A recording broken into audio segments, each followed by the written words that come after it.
Hello guys, പുതിയൊരു വീഡിയോയിലേക്ക് എല്ലാവർക്കും സ്വാഗതം. അപ്പോൾ രാവിലെ തന്നെ എങ്ങോട്ടാണ് പോകുന്നതെന്നായിരിക്കും അല്ലേ നിങ്ങളൊക്കെ വിചാരിക്കുന്നത്. രാവിലെ തന്നെ ഞാനും അമ്മയും മിതുവും കുഞ്ഞും കൂടെ മണിയൂരേക്ക് പോവാണ് കേട്ടോ. അമ്മേൻ്റെ അനിയത്തീൻ്റെ വീടാണ് മണിയൂർ, അതായത് എൻ്റെ ആൻറ്റീൻ്റെ വീട്. അപ്പോൾ ലീമോണെല്ലാം ഇവിടെ ഒരുങ്ങി സുന്ദരിയായിട്ടിരിക്കുന്നുണ്ട്. അപ്പോൾ ഞങ്ങൾ ഓട്ടോ വെയിറ്റ് ചെയ്ത് നിൽക്കാം കേട്ടോ. എപ്പോഴും ചോദിക്കും പോലെ എല്ലാവരും ഓണവും വിശേഷങ്ങളൊക്കെ എവിടെ വരെയായി. അങ്ങനെ ഓട്ടോ വരാൻ വെയിറ്റ് ചെയ്ത് ഓട്ടോ വന്നു കേട്ടോ. അങ്ങനെ ഞങ്ങൾ അങ്ങോട്ടേക്ക് പോവുകയാണ്. ഇനി അവിടെ എത്തിയിട്ടുള്ള അവിടെയുള്ള വിശേഷങ്ങളൊക്കെ കാണാം കേട്ടോ. അങ്ങനെ ഞങ്ങൾ പെട്ടെന്ന് തന്നെ മണിയൂരെത്തി. ആൻറ്റീൻ്റെ വീടാട്ടോ ഇത്. നല്ല വെയിലാണ്. ഈ വെയിൽ കണ്ടിട്ട് ഓണത്തിന് മഴ തരാനുള്ള പുറപ്പാടാണോ എന്നൊരു ഡൗട്ടില്ലാതില്ല. അങ്ങനെ വീടെത്തി. എല്ലാവരും അവിടെ എവിടെയായിട്ട് വിശേഷങ്ങളൊക്കെ പറഞ്ഞിരിപ്പുണ്ട്. ഞാൻ ജസ്റ്റ് നിങ്ങൾക്കൊന്ന് വീടിൻ്റെ ചെറിയ ഭാഗങ്ങൾ മാത്രം കാണിക്കാമെന്ന് വിചാരിച്ചത് കേട്ടോ. അപ്പോൾ വന്ന ആ ഒരു സമയത്ത് ചായ എടുക്കുകയാണ്. ചായക്ക് ലഡുവും മിക്സ്ചറും കായ വറുത്തയും കേക്കൊക്കെ ആയിരുന്നു ഉണ്ടായിരുന്നത്. അങ്ങനെ ഞങ്ങൾ ചായയും കുടിച്ച് ലിയമോളുമായിട്ട് ഇച്ചിരി കളിക്കുകയാണ്. അവിടെ ഇരുന്ന് പിള്ളേരൊക്കെ ലിയമോളും കൂട്ടായിട്ട് കളിക്കുന്നുണ്ട്. അപ്പോൾ ഇത് ഉച്ചക്കത്തെ ചോറിൻ്റെ സമയത്താണ് കേട്ടോ അടുത്ത വീഡിയോ ഞാൻ എടുക്കുന്നത്. ലിയമോൾ എന്താ അറിയില്ല, വീട് മാറിയതിൻ്റെ എന്താണെന്നറിയില്ല. ലിയമോൾക്ക് എപ്പോഴും ഉള്ളതാണ്. വേറെ ഏതെങ്കിലും വീട്ടിൽ പോയാൽ ഇല്ലാത്തൊരു ശീലക്കേടായിരിക്കും കേട്ടോ.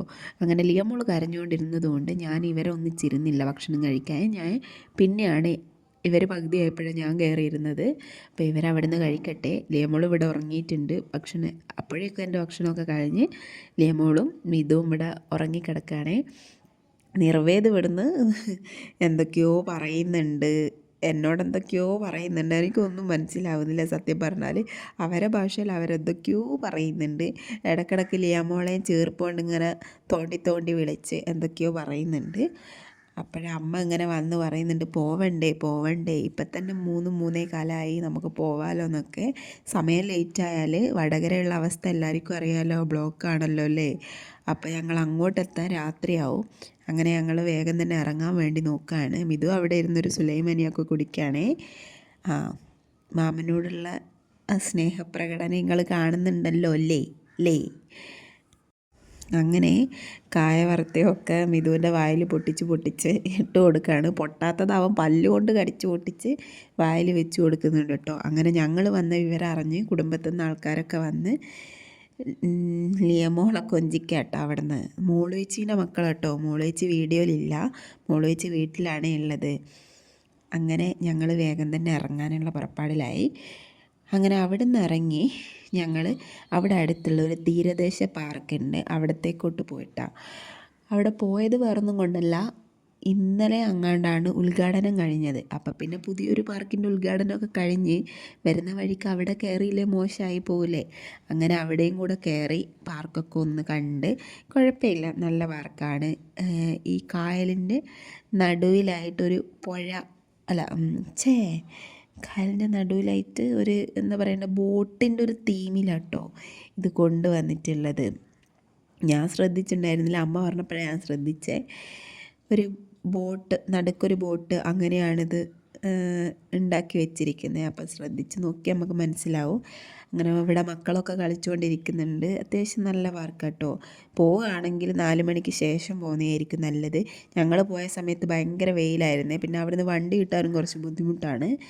അങ്ങനെ കുറച്ച് ചുറ്റിക്കറങ്ങി അവിടെയുള്ള കാര്യങ്ങളൊക്കെ കണ്ട് മണിയൂർ തീരദേശ റോഡ് വഴിയൊക്കെ പോകുന്ന ആൾക്കാരെ ഇവിടെ കയറിയിട്ടോ പോവാം. അത്യാവശ്യം നല്ലൊരു എന്താ പറയണ്ടേ, നല്ലൊരു പാർക്കാണ്. അപ്പം ഞാൻ അവിടെ ഉപ്പിലിട്ടയൊക്കെ കണ്ടപ്പോൾ അതിങ്ങനെ ഭരണിക്കകത്തുനിന്ന് മാടി പിടിക്കുക, നമ്മളങ്ങനെ കഴിക്കാണ്ട് പോകും. അങ്ങനെ കൈതച്ചക്കയും മാങ്ങയൊക്കെ വാങ്ങിയിരുന്നു. കൈതച്ചക്ക നല്ല രസമുണ്ടായിരുന്നു കേട്ടോ. മാങ്ങ ഇച്ചിരി ഫെയിലായിരുന്നേ. അങ്ങനെ അതെല്ലാം വാങ്ങി കഴിച്ച്. അപ്പോൾ ഞങ്ങൾ അവിടെ ഒരു വേറെ ഹോട്ടലോ അങ്ങനെ എന്തൊക്കെയോ വരുന്നുണ്ട് അതിൻ്റെ ഉള്ളിൽ, പക്ഷെ ഒന്നും ഓപ്പൺ ആയിട്ടില്ല. എന്തായാലും വൈകാതെ ഓപ്പൺ ആവുമായിരിക്കും. ഞാൻ പറഞ്ഞില്ലേ ഇന്നലെയാണ് അവിടെ ഉദ്ഘാടനം കഴിഞ്ഞിരുന്നതെന്നുള്ളത്. അപ്പോൾ തുടങ്ങിയിട്ടേ ഉള്ളൂ. ബാക്കി എല്ലാ ചെറിയ ചെറിയ ഷോപ്പൊക്കെ വരുമായിരിക്കും എന്ന് പ്രതീക്ഷിക്കുന്നു. അങ്ങനെ അച്ഛനും മോളും അമ്മമ്മയും ഇവിടെ ഇരുന്ന് എന്തൊക്കെയോ കഥകൾ പറയാണ്. ഞാൻ വെറുതെ ഇങ്ങനെ ചുറ്റി അടിച്ച് കാണുകയാണ്. അങ്ങനെ വണ്ടി വരാൻ വേണ്ടി വീണ്ടും ഞങ്ങൾ വെയിറ്റ് ചെയ്തു. അങ്ങനെ വണ്ടി വന്ന് പെട്ടെന്ന് തന്നെ അവിടെ നിന്ന് പോയിട്ടുണ്ടായിരുന്നേ. ഞങ്ങളെല്ലാവരും ഓണക്കോടിയൊക്കെ എടുത്തെങ്കിലും ഒരാൾക്ക് ഓണക്കോടിയൊന്നും വാങ്ങിയിട്ടില്ല കേട്ടോ. വേറെ ആരുമല്ല, മിഥുവിൻ്റെ ഡ്രസ്സാണ്. അങ്ങനെ വരുന്ന വഴിക്ക് കല്യാൺ സിൽസിലോട്ട് കയറിയാണ് ഉണ്ടായത് കേട്ടോ. അങ്ങനെ പെട്ടെന്ന് തന്നെ മിഥുവിനൊരു ഡ്രസ്സൊക്കെ എടുത്ത് മിഥു വന്ന് ചോദിക്കുകയാണ്, എങ്ങനെയുണ്ട്, കൊള്ളാമോ? അപ്പം ഞാൻ അഭിപ്രായം പറയാനാണ് പുറത്ത് നിന്നത്. അങ്ങനെ ഒരു ഷർട്ടൊക്കെ എടുത്തിട്ടുണ്ട് കേട്ടോ. എന്തായാലും മിഥുവിന് അടിപൊളി ഷർട്ടൊക്കെ കിട്ടി കേട്ടോ. അങ്ങനെ ഞങ്ങൾ അവിടുന്ന് വേഗം തന്നെ ഇറങ്ങി, വേഗം വീട് പിടിക്കണം, അല്ലെങ്കിൽ നമ്മൾ വടകര തന്നെ ചിലപ്പോൾ കിടക്ക് ഉറങ്ങേണ്ടി വരും. അത്രക്കും ബ്ലോക്കാണ്. ഓണത്തോടനുബന്ധിച്ചുള്ള ബ്ലോക്കൊന്നുമല്ല, ഇത് സ്ഥിരം ബ്ലോക്കാണ്. ഞാൻ ഇടയ്ക്കിടയ്ക്ക് ടൗണിൽ പോയ വീഡിയോ ഒക്കെ കാണുമ്പോൾ കാണാറുണ്ടല്ലോ അല്ലേ. അങ്ങനെ അതിൻ്റെ ഇടയ്ക്ക് ഞങ്ങൾ ജ്യൂസ് കുടിക്കാൻ കയറിയത് കേട്ടോ. അമ്മ ഐസ്ക്രീം കുടിച്ചു, ഞാനൊരു ഷേക്ക് കുടിച്ചു, എന്താ ജ്യൂസ് കുടിച്ചു. അങ്ങനെ ഞങ്ങൾ അതുകൂടെ കുളിച്ച് വേഗം തന്നെ അവിടുന്ന് സ്ഥലം വിടാനുള്ള പരിപാടിയാണ്. അപ്പോഴേക്കും ലിയമോളും എനിക്കും വിശക്കുന്നത്, നിങ്ങൾ മാത്രം കഴിച്ചാൽ മതിയോ എന്നുള്ള ഭാവത്തിലൊക്കെ നിൽക്കുന്നുണ്ട് കേട്ടോ. അപ്പോൾ ഞാൻ ഇന്നത്തെ വീഡിയോ ഇവിടെ വെച്ച് നിർത്താണേ. ബായ്.